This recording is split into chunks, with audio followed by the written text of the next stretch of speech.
Adidas is trying to stay positive about the World Cup. That's despite just 3 of its 7 sponsored teams still being in the soccer tournament.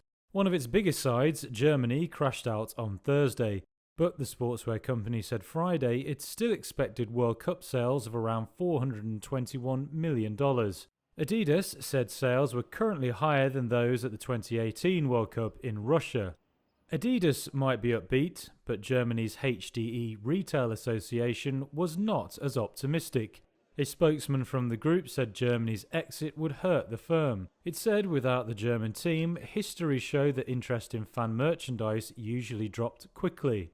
4-time champions Germany were knocked out of the World Cup despite a 4-2 victory over Costa Rica in their last group match. Football shirts for the German team were on sale by the following day with a 50% discount on Adidas's online shop.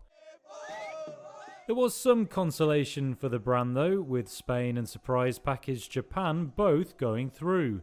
The pair are on the Adidas team, as is fellow survivor Argentina. Soccer fans flocked to the 2022 World Cup in Qatar bearing flags to cheer their teams. But some told Reuters that their banners and messages were banned, all depending on the politics. Palestinian fans said they were pleasantly surprised to find their symbols welcomed.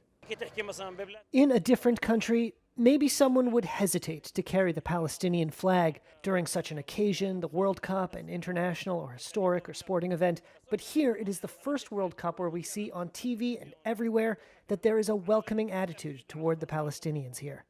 But Mideast politics are tangled, and there was no similar courtesy to those seeking to show solidarity with protesters in Iran. Following the Iranian team's defeat against the U.S. Wednesday, Reuters journalists saw guards chase men in activist shirts through the stadium precinct, tackling one to the ground as he screamed the cry of Iran's anti-government protesters, "Women, life, freedom."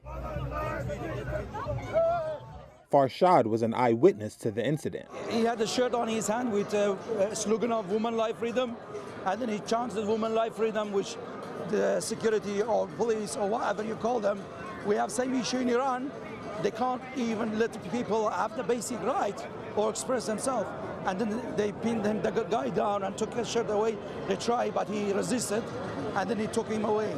According to an email from FIFA's Human Rights Department shared with Reuters, the Soccer Association told fans who complained about treatment at earlier Iran matches that "Women, Life, Freedom," or the name or portrait of Mahsa Amini, the woman whose death in Iranian police custody sparked the unrest, are allowed in stadiums. But this seemed potentially at odds with a FIFA Qatar World Cup Stadium Code of Conduct prohibiting banners, flags, flyers, apparel, and other paraphernalia of a political, offensive, and/or discriminatory nature.